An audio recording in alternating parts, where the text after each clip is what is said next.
This episode is sponsored by BetterHelp. Men nowadays have immense pressure to perform, to provide, and to keep it all together. No wonder 6 million men in the U.S. suffer from depression every year, and it usually goes undiagnosed. Women tend to be a little more open about their mental health struggles.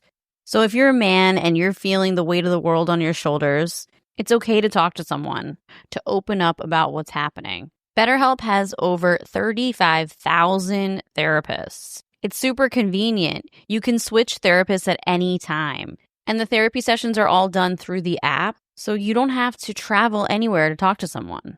As the largest online therapy provider in the world, BetterHelp can provide access to mental health professionals with a diverse variety of expertise. So talk it out with BetterHelp. Our listeners get 10% off their first month at betterhelp.com/wifeofcrime1.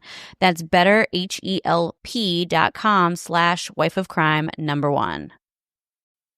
You know, Ferris Bueller said, life moves pretty fast. If you don't stop and take a look around, you might miss it. And life does move fast. It's already 6 months into 2025. And sometimes you just need to relax, recharge, or stay focused without overcomplicating things. That's where Via Hemp comes in. We love Via. They're by far the best edibles we've ever had. You've heard us say it a million times, so if you haven't tried them yet, you are seriously missing out. They have a product for everything. They have CBD, they have CBD plus THC, they have gummies to help you focus, help you relax, help you sleep. We use them all the time. So if you are 21 and up, head to viahemp.com and use our code wifeofcrime1 to receive 15% off and free shipping on orders over $100. And if you're new to Via, you get a free gift of your choice. That's viahemp.com and use code wifeofcrime1 at checkout. After you purchase, they ask you where you heard about them. Please support the show and tell them we sent you. This podcast is an unscripted, unedited conversation about true crime. We take the cases very seriously, but I don't take myself seriously at all, and neither should you. Welcome to Wife of Crime. So, Russ, there are some cases that remind us how strong and resilient humans can be. The woman I'm telling you about today was lit on fire by her boyfriend. Not only did she fight to stay alive and change laws from her hospital bed, but she was the first person to testify in her own murder trial. This is the harrowing case of Judy Malinowski.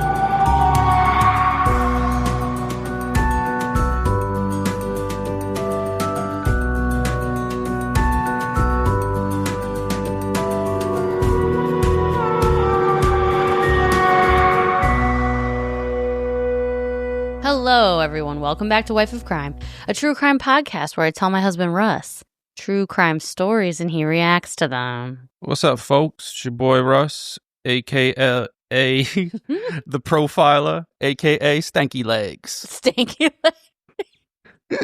These damn legs stank. They can't move. Oh, God. And I'm here with Jess, a.k.a. the Amazon Queen. Oh, yeah, I do order a lot on Amazon. And then always we're in the house. She's like, where'd all these boxes come from? Because there's like empty boxes. I'm the one that breaks down the boxes all the time. You're the one that orders the boxes. I think it's only fair. Oh, boy. Well, you know, I get influenced to buy things online, and can't help it. If anyone wants to sell Jess anything, just let her see it on social media. I've found the most amazing things. Like lately, first of all, I fell down the rabbit hole of black girl shower talk. Oh, yeah, Jess' skin is... My skin is immaculate. Yo, if I knew black girls felt like that, you might not have been here. Listen, Black Girl Shower Talk is like the most magical place because you see their full shower routine and all the tools they use. And newsflash, people, if you're not exfoliating and using oil and using lotion and using all those tools, you're not doing it right. Like my old everything shower is their everyday shower, and now my skin is amazing. Like Black people, it's just known they have the best skin, so why wouldn't I do their shower routine? I mean, it makes sense. I was just used to use Irish Spring, and people say I smelled good. No, you smell good. I'm talking about the feeling of my skin. My skin feels like silk. My skin feels amazing, and I'm really happy about it. So yes, I am easily influenced, but whatever. Who cares? I'm living my life. Leave me alone. Yeah. Well, I have something to tell everybody because this is an update, but also really sad news that I found out last week. So a while ago, I made a TikTok about the most horrible wrongful conviction case I've ever heard of. And we covered this case way back in 2022. Before Russ started doing AKAs, all the way back then. The case was of Sonny Jacobs and Jesse Tefero. You remember that one? Yep. Sonny Jacobs was, wasn't their car shot up by the cops or something? So their car was shot up. Their children were in the car with them. And the driver was a guy who was a criminal, but they didn't know him very well.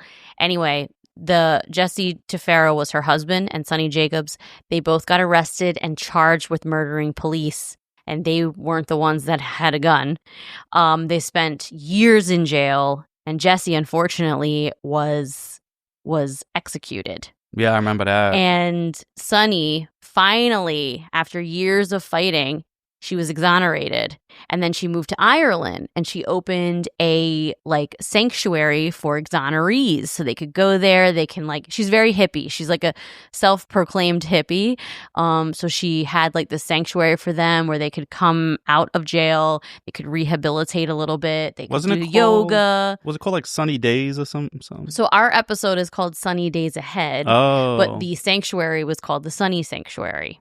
But unfortunately, I found out because her cousin, Sonny's cousin, commented on my video on TikTok that Sonny passed away last week. Sadly, she was in a fire at the Sunny Sanctuary. Yeah, she lived a tough life, man. She did. A lot of bad luck. But you know what? She was such an amazing woman. R.I.P. And she did so many wonderful things for people after being exonerated. And even while in jail, she was so good to people while she was in jail. Her daughter reached out to us way back when we put this episode out. And she also follows me on TikTok. And so when I heard that news, I was just so sad. Wanted to tell you guys about it. And if you want to hear Sonny's story, it is an amazing story of survival and resilience. Go back to 2022. I think it was January of 2022 and listen to our episode because it's a really, really crazy story. Yeah. All right. So every week I shout out our Patreons. Mm-hmm. And there's a bunch of stuff over there, and you get some stuff. So the people that joined this week are Catherine, Salem, Victoria, Kay Mendez, Kay, Little Word, Addie, Xander, Shelby, Rachel, Fan of Russ, sup, Megan, Amanda, and Luda. Luda? Yeah, Luda. So Luda? I think that's ludicrous. Yeah. It does sound like ludicrous. Maybe it is. Why wouldn't it be? Well, cheers to you guys. Cheers. I got my makers with some ice. Thank you. Thank you so much for joining the Patreon, guys. We love you. And we're just thankful that you're over there in the crime family. All right. So every week I do review of the week, going pretty strong for, I'd say, a couple years probably. Yeah, literally years. Yeah. Go over to Apple, leave a review, make it funny, and it'll probably get read. Make it funny about Jess, making fun of her, probably even get read more. Well, you can't read it more, but you know what I mean. Mm-hmm. So this week's review is from BX Mami Chula.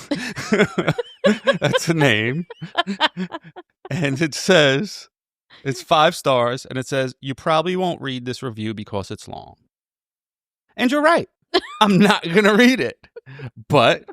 Really? Nope. But thank you for leaving 5 stars, and I just appreciate it. And you're really not going to read it for us. That's it. Really? That's it. BX Mommy Chula. No, she's I love that she's a screen chula name. from the Bronx, baby. Mommy so Benaki. All right, well, I'll be sure to go back and read it. Okay, so medical miracles are those rare moments when medicine. Why are you laughing? Because you were almost named Miracle. Oh, God. I was.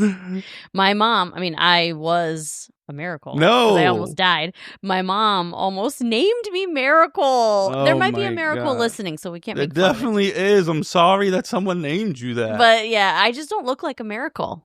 I don't. The idea that my name could have been Miracle, I'm like, I always think of Miracle Whip, like Kanye says. Well, medical miracles are those rare moments when medicine and human willpower come together to defy what we once thought was impossible. Whether it's a complex surgery that saves a life, or a treatment that brings someone back from the brink, or a person who dies and gets brought back to life. Lazarus. These moments aren't just about science. They're about the incredible strength people carry inside them. This story is so powerful, sad, tragic, and inspiring all in one. It's about a woman who refused to give up until her voice was heard and big changes were made. Judy Malinowski's case is one that stops you in your tracks. A story of unimaginable pain, unshakable courage, and a fight for justice. What happened to her is almost too horrific to believe. Yet it sparked a powerful movement and left a permanent mark on our legal system. Judy was doused with gasoline and set on fire in broad daylight at the hands of her boyfriend. She would spend the next 2 years fighting from her hospital bed to change the law in Ohio, and she would also be the first person in the history of the United States to testify at their own murder trial. Judy is a woman whose strength challenged everything we thought we knew about survival. Her voice, that was once almost silenced, became a catalyst for change. And when you learn about her story, I promise you, you will never forget her. This is the tragic case of Judy Malinowski. Are you ready? Yeah. On August 2nd, 2015, the Franklin County Sheriff's Office received a bunch of frantic phone calls saying that a man at a Speedway gas station just set a woman on fire. Okay, stop screaming because I can't understand you. I got you. I got this set a woman on fire. When cops got to the scene, they weren't ready for what they saw. They find Michael Slager sitting on the curb with minor burns to his hands, and another person laying in the grass completely burned head to toe. No hair, no ears, no nose. The clothes on her body burned almost completely off. Medics ran up to assess her to see if she was even alive or dead, and to their complete shock, the woman had a pulse. Judith Ann Hensel was born August 26, 1983, in Columbus, Ohio, to her parents Thomas and Bonnie. Her dad passed away in 1997 when he was only 40 years old. So her mom remarried, and she had a sister named Danielle and a brother named Patrick, and then 3 stepbrothers named Nick, Joseph, and Mark. You're not allowed to remarry if I die. Okay. You got to stay a spinster. Okay, I will. Okay. Judith, aka Judy, to her friends and family, was a popular teenager and attended New Albany High School. Judy was a cheerleader and was super active in her community. She was crowned the homecoming queen and won the Miss New Albany pageant while she was in high school. She was like, An all-American girl. Who else has won a homecoming queen? My mother. Yo, mama. Yeah, my mom was the homecoming queen. With the biggest hair. Her hair wasn't that big when she was homecoming queen. Oh, no? It was feathered back, like Farrah Fawcett. A lot of feathers back then, too. Yeah, it was like feathered back. It wasn't big then. She didn't get into her big hair era until I was like in probably like more 90s. My mom graduated high school in 1983. She probably misses it when she wishes she could do big hair, but she's like, I'm the only one that would think it looks good. So she graduated in 2001 and went to Ohio State University, and she wanted to become a school teacher. But when Judy was 21 years old, she was diagnosed with ovarian cancer, which is just so devastating to anyone, but especially a young woman. Judy underwent intense treatment, and luckily, it was caught in time, and she beat it. Oh, that's She good. went into remission. Pretty quickly after, she got married to a man named Ronald Malinowski, and they had 2 children together, both girls named Kaylin and Madison. They ended up separating because Judy found out that Ron was having an affair. Ron was a cheat. He was a cheat. Unfortunately, Judy's cancer came back in 2006, and she had to undergo a complete hysterectomy to save her own life. And this happens often to people diagnosed with this type of cancer. Judy, who was a fighter, was just grateful that she had her 2 beautiful babies. Yeah. And she knew the surgery was essential for her survival, so they scheduled it right away. And you could live normal without a uterus, right? But yeah, you can live normal with a hysterectomy. You don't have periods anymore, which thank God for that.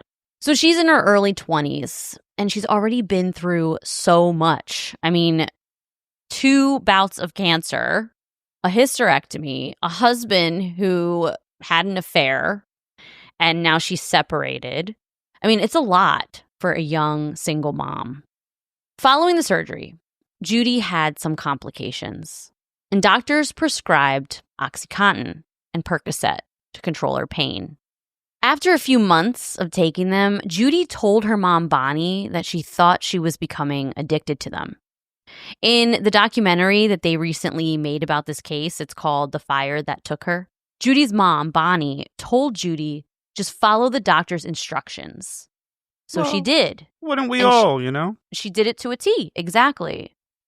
If it says take it 4 times a day, she should take them 4 times a day. That's exactly how the prescription was written. Wow. And so that's how she took it. That's a lot of drugs. The opioid epidemic really took hold in the late 1990s when drug companies started pushing prescription painkillers like OxyContin, claiming they weren't addictive and they were totally safe for treating pain. So doctors trusted those claims and began prescribing them more and more. Sometimes for things as routine as back pain, or like in Judy's case, a post-surgical recovery. But it quickly became clear that these drugs were highly addictive, and people started getting hooked. According to a study done by Stanford University, the clinical use of opioids quadrupled between 2000 and 2010 in the United States. Oh, because not only people wanted them for pain, then they started being used for recreation. Well, yes, but people also got addicted. They were given these painkillers to control their pain, but then they became physically dependent on them. The Sackler family, aka the Sack of Shit family, that's what I'm calling them, who are the owners of Purdue Pharma, played a central role in the opioid crisis because of their aggressive marketing of OxyContin. You better watch your mouth. They're probably the richest people in the world. I don't give a shit. The Yeah, it gets Sacklers funded widespread promotional campaigns and paid for medical conferences to encourage high-volume prescribing. Yeah, there was a movie on this. There's movies, there's a really good TV show on this, too. As addiction and overdose rates soared, Purdue made billions in profit. And the Sackler name was attached to museums and universities all around the world through generous donations. Eventually, though, public outrage and legal action exposed how their pursuit of the profit helped fuel one of the deadliest drug epidemics in American history. Everyone needs to go watch Dope Sick. It's a show starring Michael Keaton. It is so eye-opening. Did you watch Dope Sick? I think I saw you watching it. It's so eye-opening because it really shows how doctors truly had no idea that the drug reps were lying to them about these drugs. You know what? I watched a good portion of it. I do remember it now that you're saying that. Yeah, it's such a good show because it really shows how this evolved to do this. But then like so many shows kept coming out after that and movies after that. They're like, I already get the point. I just can't keep watching the same thing over and over made by different people. Well, Dope Sick is really, really good. Highly recommend. Eventually, Judy's insurance ran out and she couldn't get prescription painkillers anymore. It was then that she, like many people, turned to heroin because she's physically dependent and she can't get the drugs anymore that she was taking orally. So she turned to street drugs. I wonder how long it takes to not be addicted. Well, you have to go through detox. Like, how long does that take if you just stayed in your house and sucked And you it up? detoxed yourself? Yeah, just like, I'm just going to stay here and Probably suffer. a week, but it's incredibly painful and it's pretty dangerous. Detoxing off of alcohol is actually the most dangerous. And you could die from detoxing off of alcohol. Opioids, also really, really hard detox. Not as dangerous as alcohol, but really, really tough. So I guess it has to be under medical supervision. There probably are people that have done it on their own. Oh, yeah, there's people that have done it on their own, but it's definitely safer under medical supervision. Like people that go to jail, case. they just sit in the cell and they suffer it out. Mm-hmm. That happens all the time. And because I watched 60 Days In. So you're an expert on jail. Yeah, I've never been there, but I'm expert now. Well, through brutal honesty with herself, grit, and the support of a loving family, Judy went to rehab, detoxed, and got clean. According to her sister, Danielle, after she came out of rehab, Judy was at the best point in her life that she had ever been. She was happy and healthy. She got an apartment and started looking forward to the future. Being such a young mom and having 2 cancer diagnoses back to back. And she was addicted to all this while she had her kids? Well, yeah, she was addicted. She was addicted to it while her daughters were young. Yeah, that's tough. But she made up for that time and she became an amazing mother to her daughters. While she was working on getting her life back together in 2015, Judy got a Facebook message from a man named Michael Slager, who went by Mike. He knew Judy because he used to be an acquaintance of her ex. He started gushing about how beautiful she is.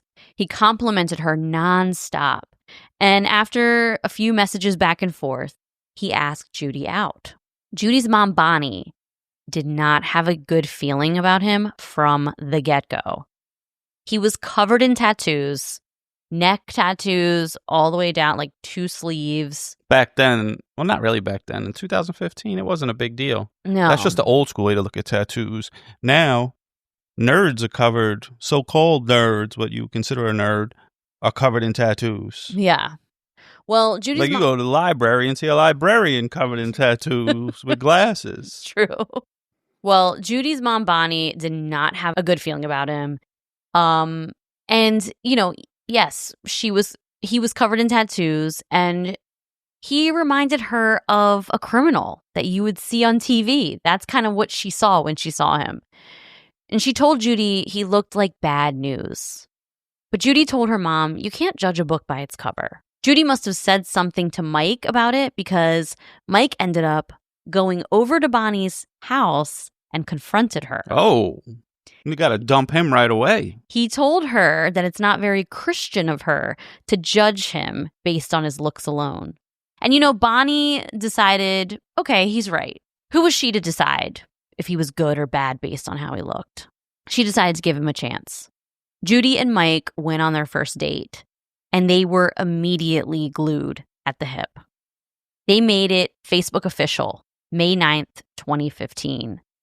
But in reality, after their first date, Mike never left Judy. He was always around her. and he never really left her apartment after that. Sounds like a bum who needed a place to sleep. Yeah. So Bonnie definitely had good instincts when it comes to thinking that Mike was bad news. And yeah, she judged a book by his cover, but in this case, His cover had doo-doo on it. yeah, like she was right. Bonnie should have listened to her instinct when Judy first started going out with Mike, and he called her out for judging him. Mike was a registered sex offender and had a rap sheet a mile long that Judy knew nothing about. His record was full of charges like theft, domestic violence, assault, menacing, including aggravated menacing, carrying a concealed weapon, making false police reports, inducing panic, rape that he pled down to sexual battery, petty theft, endangering children, disorderly conduct, stalking, aggravated burglary, breaking and entering, passing bad checks. Like that was his everything that's but his charges. murder. Literally everything but That murder. was my big Ange murder. Yeah, everything but murder. Everything but murder. You sound like you were trying to say murder while you're pooping. Can't do big Angie Stack. I can't do her raspy voice. Well, Murder. Do it. No, I'm done. That's You're it. not They got going one. to do it now? Nope. So this guy is a dangerous piece of shit. But he wooed her in the beginning and made her feel special and loved and pretty. Sadly, though, his true colors would quickly come to the surface. Jealous. What do you mean jealous? He's going to be a jealous and controlling dude. Obviously, it's coming. Well, yeah, he's definitely controlling. Not long after the pair started dating, Bonnie started noticing marks on Judy. The first one she saw was on Judy's face. The relationship between Mike and Judy became extremely volatile. He started getting physical with her, but told her that if she left him or kicked him out, because remember, he came to stay at her apartment and literally never left, he said he would kill her. He's a bum. The police responded to 13 different phone calls over the course of a few months they were together. Most of those calls were made by Mike for domestic disputes, but neither of them were ever brought up on charges. A detective who was interviewed for the documentary said that he believed Mike was making the calls in an effort to make himself look like he was doing the right thing or trying to help, but it was just manipulation. Judy told police multiple times that Mike was going to kill her, but nothing was ever done. On August 2nd, the two stopped at a Speedway gas station to get cigarettes. The station was located on the corner of a busy intersection, and behind it was a small grassy area that faced the bank. Since they were fighting while Mike went into the gas station to buy cigarettes, Judy decided to get out of the truck and walk behind the building. She just knew she needed to get away from him. They needed a little bit of space. So she walked back there to go by herself for a few minutes and figure out her next move. Next thing she knew, Mike sped around the building, drove right up to her aggressively, slammed on the brakes, but it looked like he was about to hit her with the car. He then got out and started storming towards her. Judy threw a cup of soda at Mike as she backed away from him, like in a defensive move, like to get him away. But the soda splashed all over him, and it made him even more angry. She tripped and fell on the ground, and her shoe slipped off. As she was on the ground trying to get her shoe back on and tied, Mike ran back to his truck, grabbed a red container. He stomped back over to her and began dumping a liquid down on Judy from over her head. That's a wild thing to think of if you're angry. Like, I feel like most people's anger might be like just hit someone. Yeah. But like to think to go back to your truck and get gasoline. It's diabolical. It is. Judy could feel the liquid flowing down her back, across her face, and some of the liquid got into her mouth and even down her throat, causing her throat to burn. And she started coughing and choking as she struggled to reason with what just happened. Because at this point, she's kind of in shock, too. Like, you don't expect somebody to pour that all over you. Mike stepped back, walked back to his truck, and it looked like he was about to get in and leave her. But instead, he changed directions. He went back towards Judy like he was going to punch her. but instead he stood over her, pulled out a lighter from his pocket, leaned down, and set her on fire. That's wild. Judy was instantly engulfed in flames. Bystanders called 911 screaming that a man just set a woman on fire. There were literally people just getting gas. They should have ran him over. Watching this. And they were screaming to send help immediately. When dispatchers asked if the bystanders knew who had done this to the woman, they answered that the man, who was described as having tattoos all over him and driving a dark blue or black truck, was standing there, still watching her burn. He's just standing there watching it, like he was in a trance or something. It's crazy that he didn't leave. No, he's just standing there watching her. You would think someone would leave after doing that. Another witness ran up and yelled at Mike to do something, and it broke the evil trance he was in. And he finally grabbed a fire extinguisher out of his truck and sprayed her down, putting the flames out. Police arrived assuming that it was just a small fire, but quickly realized that this was a horrible life or death situation. Judy was covered in burns. Her hair was gone. Her clothes were melted. The grass surrounding where she had been was all scorched. Judy was taken to the hospital by ambulance. Mike was also taken to the Ohio State University Wexner Medical Center. Hopefully they keep him locked up and chained to the bed. No, he's not under arrest yet. What? And Not he's yet. going along with this? The hospital called Judy's mom, Bonnie, and notified her that Judy had been injured and that she was going to have to be intubated.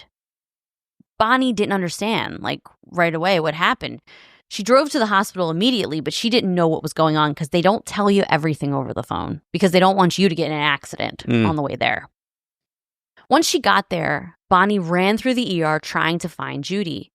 On her way, she saw Mike in his room right off to the side. As she turned to go in there, he recognized Bonnie and immediately blurted out, "It was an accident. It was an accident." Bonnie had no idea what he was talking about. The police were with Mike and instantly whisked Bonnie away and took her to the area of the ER where they were treating Judy. Her other daughter, Danielle, was with her. And as Bonnie looked at Judy, she remembered looking back at Danielle and wondering what was wrong with her. Danielle was in a chair. All the nurses ran over to her because she almost passed out and she started vomiting. Bonnie said that when she looked at Judy, she didn't see right away how extensive her injuries were. She just saw her baby lying there. Oh, my God. This is her daughter. She saw her baby lying in the bed. But what Danielle saw was her sister burned beyond recognition. Judy had burns over 90% of her body. She was completely unrecognizable. Her hair was gone. Her face had pretty much been burned off. Her lips and tongue were horribly swollen, and her limbs were scorched and burned down to the bone. Surprised you could even survive when it gets that bad. Yeah, it's a miracle that she's still alive, to be honest. Burn patients are incredibly fragile, both physically and emotionally, because their injuries strip them away of the body's most essential defense, which is the skin.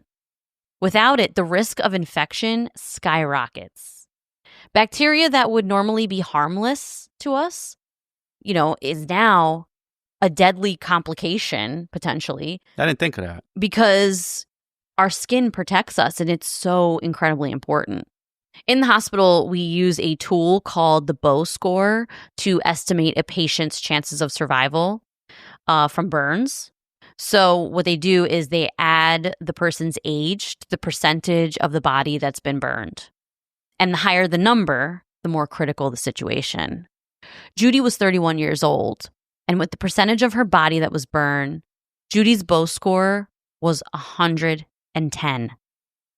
A score between 110 and 119 has a 100% mortality rate. Obviously not. The burns she had suffered were fatal. She had no chance of survival. The nurse stated that in her experience, most people died within days who had burns to this extent. When police came to try and talk to Judy and find out what happened, lead detective Chad Cohagen looked at her and realized that he had never seen burns to this extent before without the person already being dead. Yeah. Cops went to talk to Mike first because he was in the ER with minor injuries to his hands. Mike tried to tell them that Judy had gotten some gas on her when she was filling up the truck at the speedway, and he was trying to light a cigarette for her, and she caught on fire. Of course, they didn't believe this. It didn't add up to cops. Judy had been literally covered in burns. If you spill a little bit of gas on you when you're filling up your car, you're not going to be burned over 90% of your body. Yep. When they pushed back at him and his story, Mike immediately asked for his lawyer because he's a seasoned criminal. He has a lawyer in his phone. And he's broke. How the hell he have a lawyer? Well, he did. He is laying in the ER just a few minutes away from Judy. So lead detective Chad Cohagen needed to speak to her. He was afraid that she would die and there would be nothing on the record from her side of the story. They wanted to be able to charge him with murder and actually get a conviction. Hell yeah. Unfortunately, though, she was intubated and sedated. So that means she had a tube down her throat that was breathing for her, and she was under sedation. So she was completely under in a drug-induced coma, essentially. In order to communicate, though, they would have to turn down the sedation so she could wake up enough to hear them and answer their questions. And this is so agonizing to me. I have seen burn victims, and it's so incredibly painful. They can't even move. I mean, just imagine when you burn your finger on something. Yeah, just a little part of your hand or something. It's the worst. Nuts. Well, and it ain't the worst, but and to think that this is her entire body and it's all the way down to bone. I wouldn't even want to be awake. But then you want to make sure that this rat bastard gets in trouble. Well, I can't imagine the agony she felt. I have no words.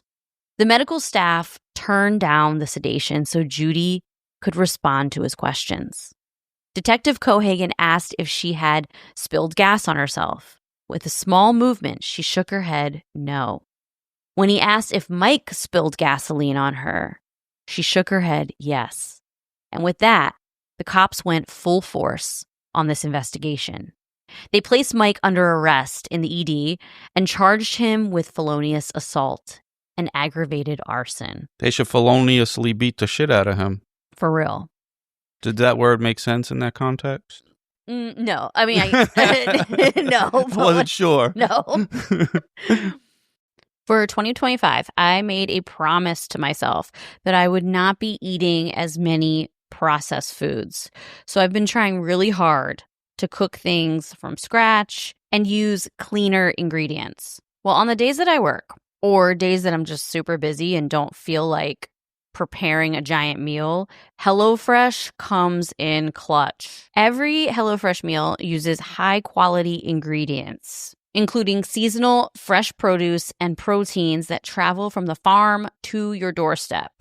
There's also really flexible delivery times, so you can pause or skip whenever you need. It's so convenient for us. I just love it. Feel great with meals that fit your schedule and make the season even more delicious. Go to HelloFresh.com/wifeofcrime10FM now to get 10 free meals with a free item for life. 1 per box with an active subscription. Free meals applied as discount on first box. New subscribers only. Varies by plan. That's HelloFresh.com/wifeofcrime10FM. Have you ever had one of those days where everything just feels off? Like lately, you've been doing everything right, eating healthy, working out, and yet your energy still crashes. Or you get these mood swings completely out of nowhere. Well, I've definitely been there. And something I discovered is that a lot of these issues could be tied to hormonal imbalances. Happy Mammoth is a forward-thinking wellness brand that specializes in creating natural health solutions with a strong focus on gut health and hormone balances. They created a product called Hormone Harmony. This supplement is perfect for women of all ages who struggle with life-disrupting symptoms from PMS, menopause, racing thoughts, low moods, poor sleep, occasional bloating and gas, and even low libido. This product is so popular with women that there is a bottle of Hormone Harmony sold every 24 seconds. For a limited time, you can get 15% off your entire first order at happymammoth.com. Just use promo code wifeofcrime1 at checkout. That's happymammoth.com. Use promo code wifeofcrime1 for 15% off today. Detective Cohagen sent officers to the bank that was located next to the patch of grass where Judy had been burned alive to see if they have any surveillance footage from that side of the building. Well, there was an ATM with a camera, and it recorded everything. Oh, good. So there's no chance of him trying to switch the story. Exactly. And you can pull it up on YouTube, and you can see the footage. And it's crazy. It's really blurry, but you see her go up in flames. It's not like just, I mean, it's really, when you see the amount of fire that it is, you're like, oh my gosh, she lived through this. It's crazy to see. This one I'm going to take your word for. I'd rather not watch someone catch fire. Yeah. So as police watched the video, they could see the truck pull up and Judy and Mike get out. Judy was gesturing and they could tell that they were arguing, that she was angry. They watched her throw a cup at Mike, so at least part of his story was correct. But then they saw him go out of the frame and come back with the red container. They then watched in horror as he raised his arms above his head and poured all the contents over Judy's head and body. And then he walked back to his truck, almost got in, but changed his mind, walked back over, leaned in, and ignited her. Wild. As police investigated the crime, doctors worked to make Judy as comfortable as they could, thinking she would die within days. They did not expect her to live through the week. The county prosecutor was ready for a murder charge because of her prognosis. But then shockingly, Judy made it past the first week. Either way, you still get a murder charge. You tried. No, that's not a murder charge. What's attempted, yeah. So he doesn't even get attempted murder, but we'll get there. Judy made it past the first week, then another week, then a month, then 2, 3. And after 7 months in a medically induced coma, Judy was stable enough to wake up. You can only imagine how confused and terrified she was when she woke up. Not knowing what happened after the fire, not knowing the extent of her own injuries. Not knowing how long you've probably been there. Not knowing how long she's been there. I mean, imagine the first time she looked in a mirror. I mean, I can't even fathom that. She was a beautiful girl. And I can't imagine looking in the mirror after waking up from this. She didn't know what happened after the fire, and her mother and a team of doctors and nurses explained to her what happened and what is going on with her body right now. They told Judy that Mike is in jail awaiting trial and that he has zero remorse for what he's done to her.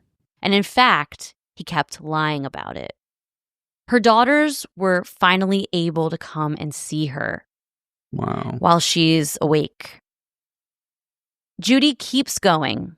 She keeps living and surviving. Over the course of the first year and a half, Judy had, get this, 52 surgeries.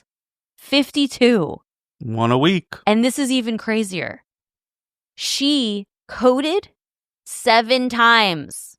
See, they could have named her Miracle and it wouldn't have been funny. No, 100%.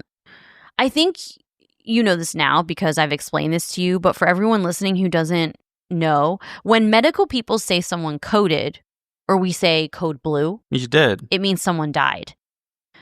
They either went into respiratory arrest or cardiac arrest, which means they stopped breathing or their heart stopped. You don't officially, quote, die in the hospital until the doctor leading the code calls it and declares you dead. You can declare your code status in a hospital, so we automatically will call you a full code. But if you are somebody who decides you don't want to be resuscitated or you don't want to be intubated, which is getting a tube down your throat, you can sign a document declaring yourself as a DNR, DNI, which means you don't want life-saving measures. Your healthcare proxy can also do this for you. And there are variations of this, but Judy was a full code. She coded, or died, 7 times, but was brought back each time. Judy kept surviving. That got to be like a record. It's the most I've ever heard of, for sure. Out of people, I've coded people, and I've coded people multiple times. I've never seen someone coded 7 times. But she kept surviving like she had a purpose. The prosecutor contacted Judy's family and told her that as long as Judy was alive, the most that Mike could be charged with was felonious assault and aggravated arson. And the longest he could be put in jail for those charges was 11 years. To set someone on fire, you only get 11 years? Yes, in the state of Ohio. Now, I don't understand, with a rap sheet like his, why they weren't able to give him more charges, why they couldn't charge him with attempted murder. I don't know all of the reasons for this, but they apparently could only charge him for those 2 things, and he would get 11 years. You obviously know what I think should happen to him, right? Obviously, yes. What? That somebody in her family should be able to set him on fire. Well, I think she should be able to set him on fire. Yeah, I figured. Yeah. 11 years for daily suffering and the most excruciating pain one could ever imagine. Judy would never walk again. She couldn't breathe without a tube in her trachea, and it kept her voice at a really raspy whisper. Most of her scalp had been burned off, and all she was left with were patches of her scalp and hair that grew in. She had lost part of her hand, her fingers, her ears, and part of her nose. Can she hear? She could hear, but it was tough. She could still hear, though. She was unrecognizable compared to what she looked like before the fire. Michael Slager was set to go on trial at the end of 2016, 16 months after he intentionally poured gasoline over Judy and set her on fire. Judy had been surviving, but she wasn't really doing all that great. But just before the trial, prosecutors told the defense that she has gotten better. In fact, she had improved enough that she was going to be able to tell her story and testify against Mike via video. Wow. After hearing that Judy was able to provide testimony, Mike's lawyer advised him to take a plea, right? Because he's like, they're going to see her, it's over. Yeah, you're done. Like, don't go to trial, take a plea.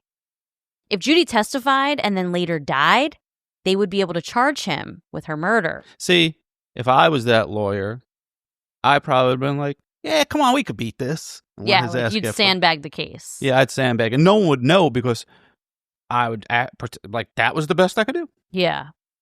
Well, he encouraged him to take a plea.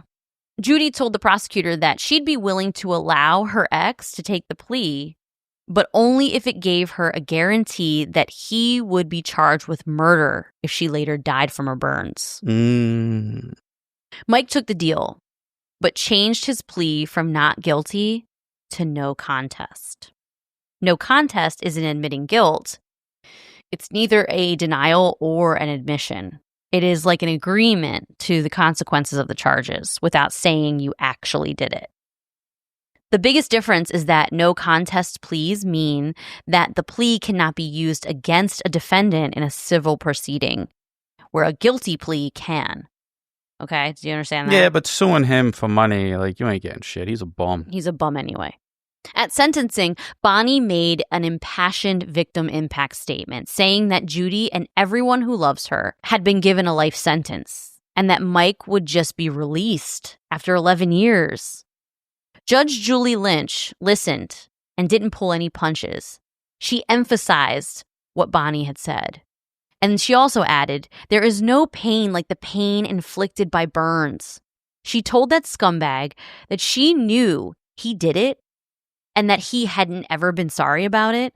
And instead of showing remorse, she said that he's done all the things to show what a despicable human he really is. Judge Lynch pointed out his record of domestic violence and menacing and all the charges he's had before.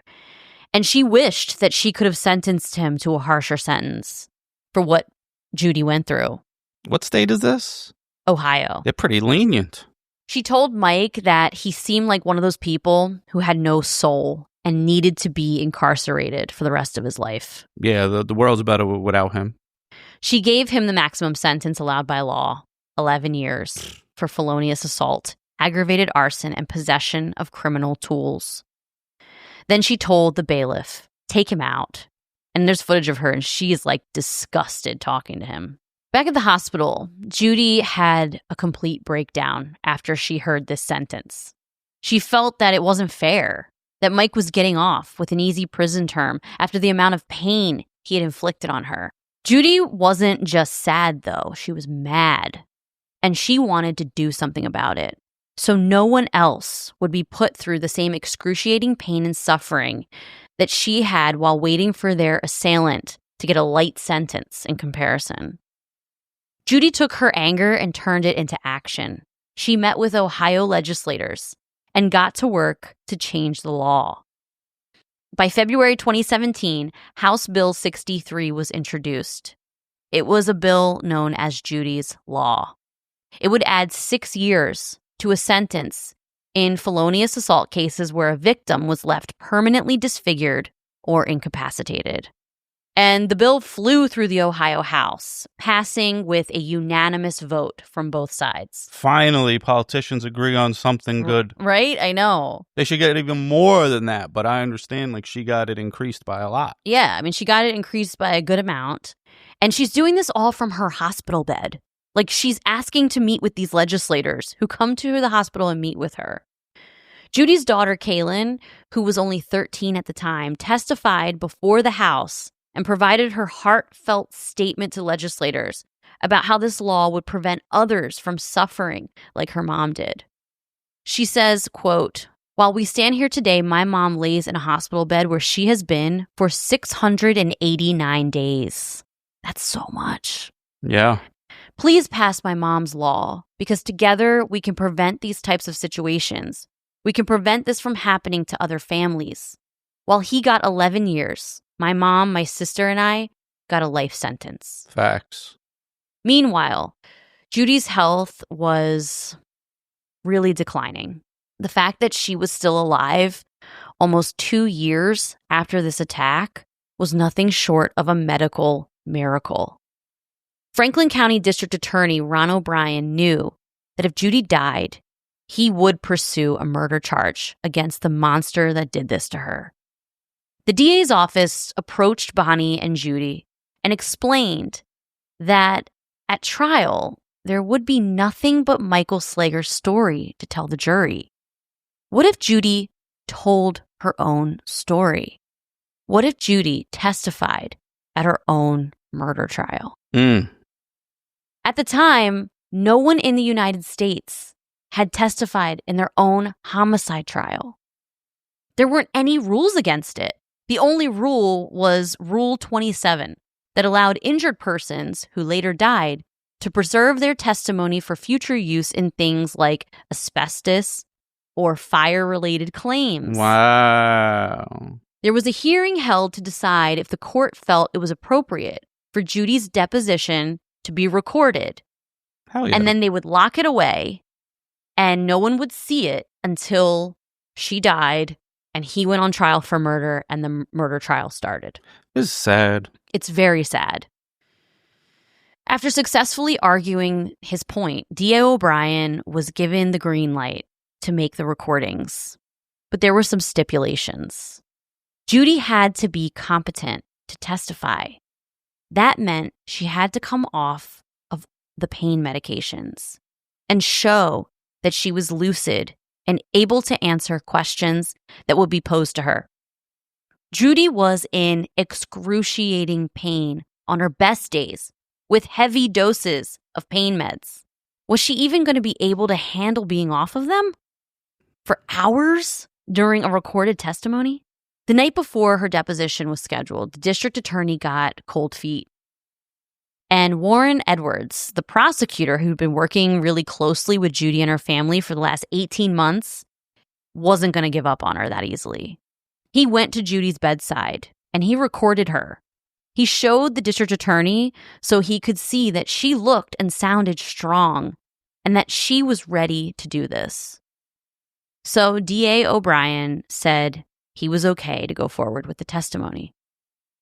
The next day, a laptop was placed in front of Judy and connected to the courtroom via Skype.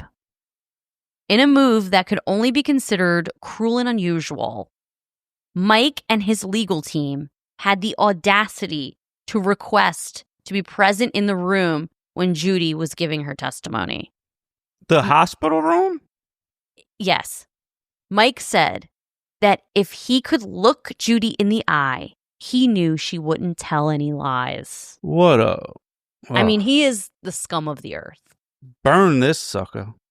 Thankfully, the judge said no. And in fact, no one would be allowed in Judy's room while she testified. It would just be her and the laptop alone. She would be on her own the entire time. No one, including medical staff or even her mother, would be allowed inside the room while she was recorded. I can show you video of the testimony. Do you want to see some clips? Yeah. Hi, Judy. I Okay, I'm going to start by asking you your name. Your full name. Judy Malinowski. And is Malinowski spelled Malinowski? That's correct. Is it okay if I call you Judy? Yes.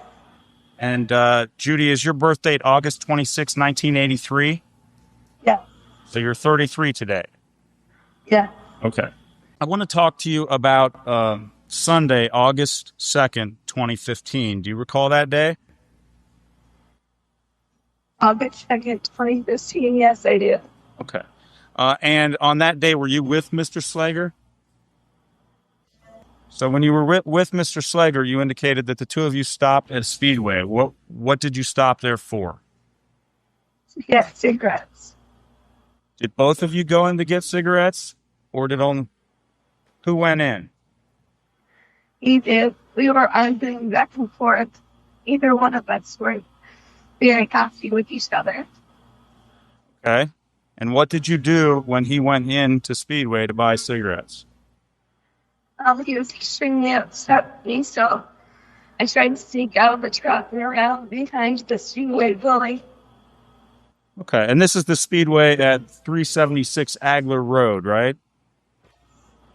So while he went inside, you got out of the truck and went behind that Speedway. There's a bank there, right? Yes. And what happened as you stood behind that Speedway? Well, my team, in a matter of no time at all, around in his truck. He saw me and immediately slammed the truck to the curb. Got out, demanded that I got into the truck with him, fought me all sorts of names. We argued for a good 5 to 10 minutes, and then I threw my top on him. You threw a pop on him? Yes. Did you splash it on him or actually throw the cup at him? I threw the cup at him. Okay, and this cup, was it a hard plastic or paper, or what was it made out of? I believe it was a styrofoam cup. Okay. Did the drink get on him? Yes. What was his reaction to this? Was extremely upset. And what did he do? He ran around to the other side of his truck, and he got his, of gasoline with his cut in the back of his truck. It was really big, a lot of gas. He ran around with me and started pouring gasoline, started up my head and worked his way down. some got in my throat as she did that. That hurt really bad. The gasoline in your throat burnt really bad? Yes. And what happened as a result of having this gasoline poured on you? He then set me on fire. Wow. You know, I expected her to look even worse, honestly. Because she Yeah. had like a nose. I expected like there to be no facial features. Well, she had done, like I said, 52. Like, I'm not saying she looks great. You know what I mean? At all. I know what You you're know, saying. I'm not saying that. You like, expected her to look worse. Yeah. Yes. She had 52 surgeries, lots of skin grafts during well, I don't those want surgeries. to, diminish what she went through. Yeah. Slager's slimy defense attorney immediately objected to Judy's testimony. Like, I don't even know how these people do this. Why is he going so hard? Because he's his defense attorney. So? I just don't know how. I don't know how sometimes they can just sleep at night. But I know that everybody needs defense. But it's like Not everybody. such a tough job. I'm surprised that she remembers everything. So this is interesting.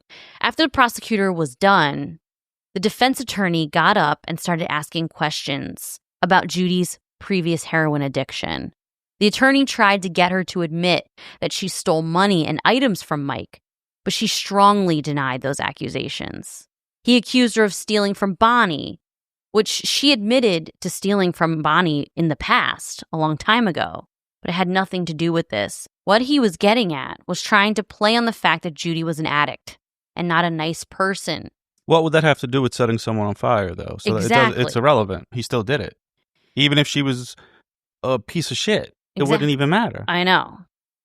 The defense attorney then started in on Judy, asking things like, what was she wearing the day that she was set on fire? And Judy couldn't remember. He pressed her on asking if her memory was affected by the events of the day. She acknowledged that, yes, her memory was affected. She couldn't remember all the mini details of the day because of the trauma that she went through. Yeah. She pushed right back at this sleazeball and didn't let him get a word in.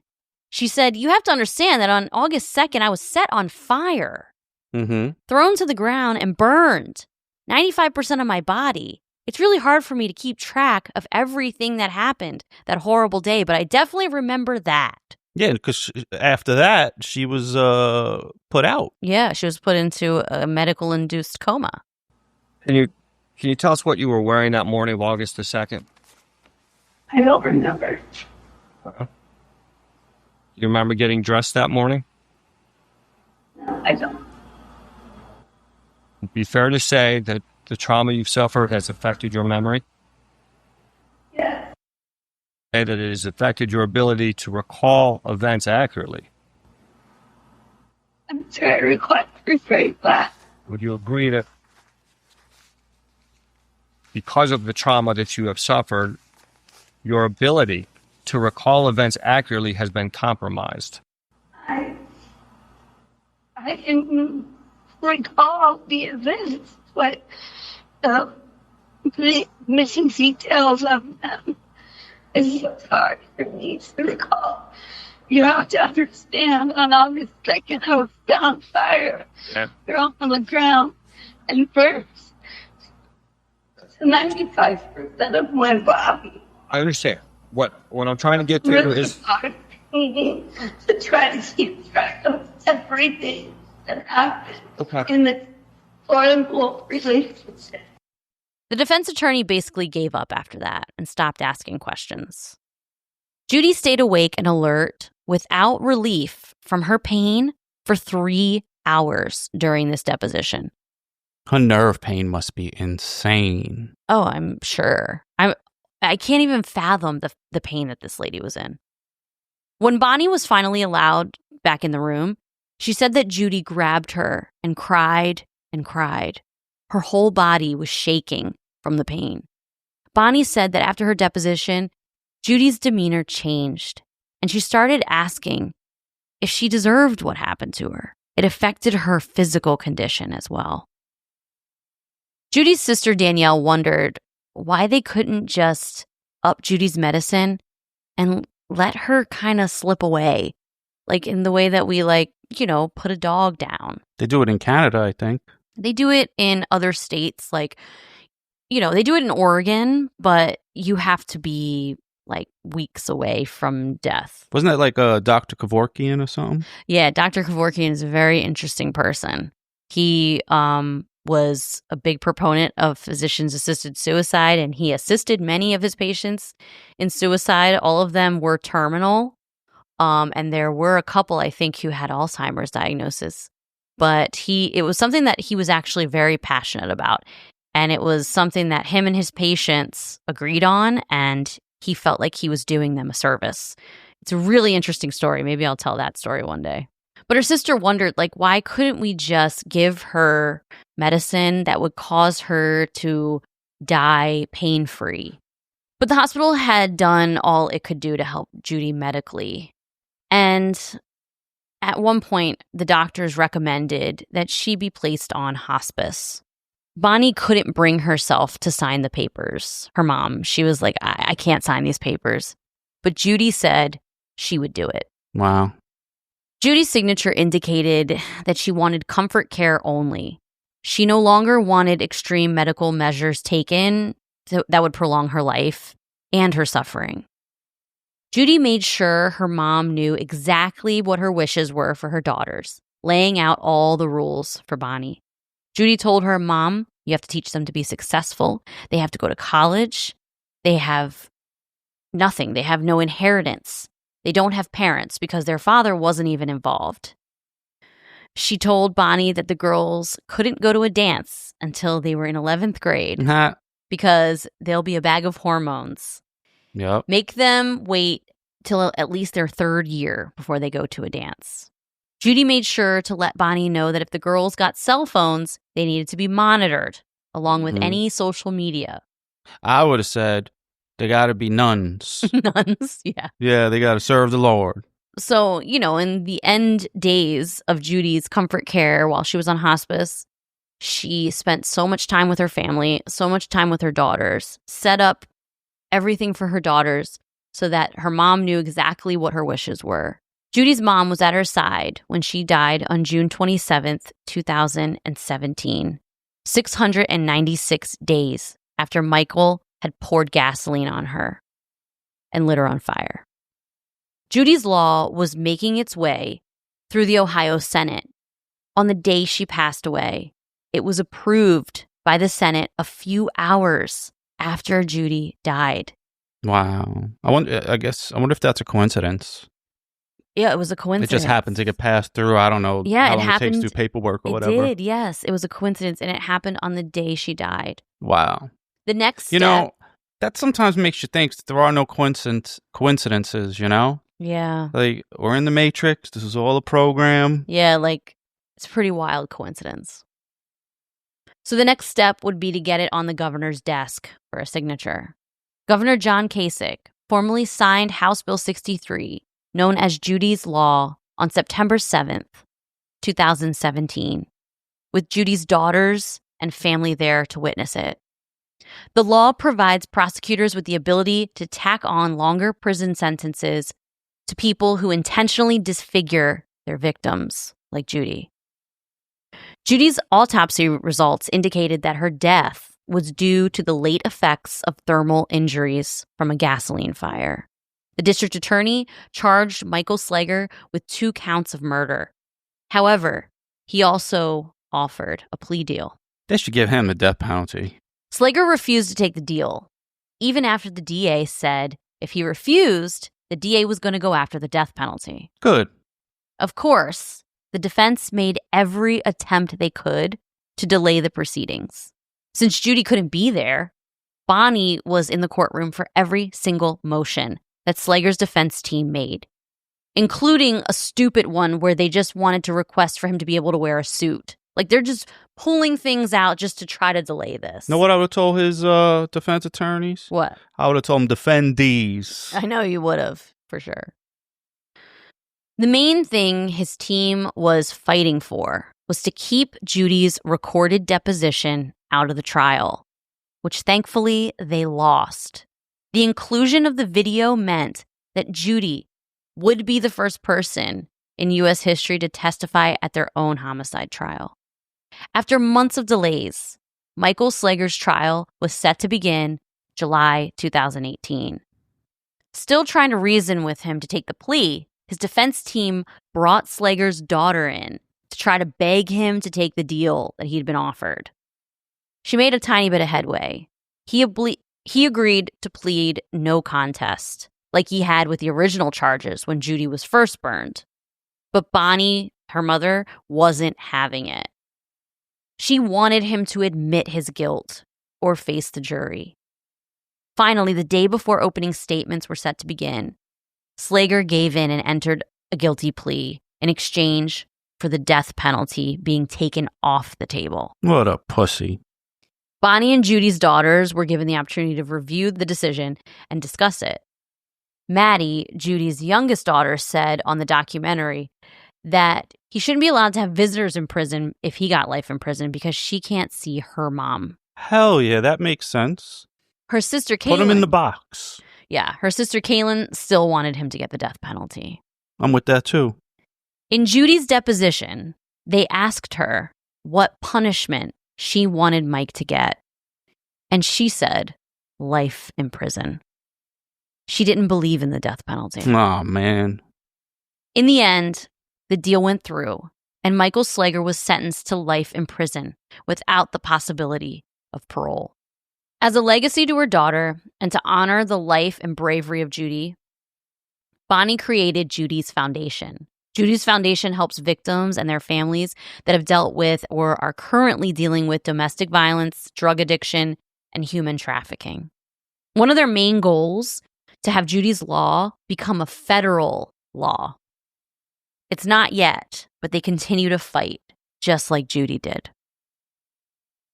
There's a kind of strength in some people that defies logic. A raw, unshakable will to survive that kicks in when it seems completely impossible. In the face of so much pain and trauma and impossible odds, there are humans that can tap into a resilience that no one sees coming, sometimes not even themselves. It's not just about physical survival. It's about the mental and emotional fight to keep going when giving up would be easier. That kind of strength is humbling and awe-inspiring, and a reminder of just how powerful the human spirit can be when it refuses to quit. Like, I see this all the time with my own patients. You know, I have cancer patients who are going through a stem cell transplant, and they suffer very much during this process. And I just see all of their strength and like everything that they do to fight while they're in the hospital and this process we're putting them through. And they get very sick, very, very sick. So I see this like firsthand in the hospital. I am lucky that I'm able to see human resilience right in front of me all the time. It is a thing. You don't really know how much you can go through until you're going through it. So true. You don't know how much your body can endure. Yeah. Hopefully you never have to find out. No, it's very true. Unless you're a shitty person, then I hope you find out. It's really humbling, like when you hear stories like this of the type of suffering, like the type of pain that somebody goes through. But then while she's going through all of this pain, she decides, I'm going to change the law for everybody who comes after me. Like that law that she changed, it didn't do anything for her case. Not at all. He still just got the 11 years. She couldn't tack on any more time, but she did it for other women and other people who are in her situation. And that's like so crazy inspiring to me. You know, Judy's life was full of a lot of trauma. I mean, she had cancer twice. She was addicted to drugs. And it happened to her when she was so young. She was very young. She was a single mother. And then this. And that's a tough life. Yeah. But the fact that she was able to push through and make changes to a law, I'm just like... Well, you're being selfless even in your last days. Yeah. Is amazing to me. So even though this case is simultaneously inspiring and incredibly tragic and sad. I felt like her story needed to be told because it's not talked about that much. It's not talked about that often. Her case, I referenced the documentary. What's so unique is that she testified at her own murder trial. Yeah. That's what makes this very unique. It is. And until this documentary came out like last year, I don't think a lot of people knew about this case.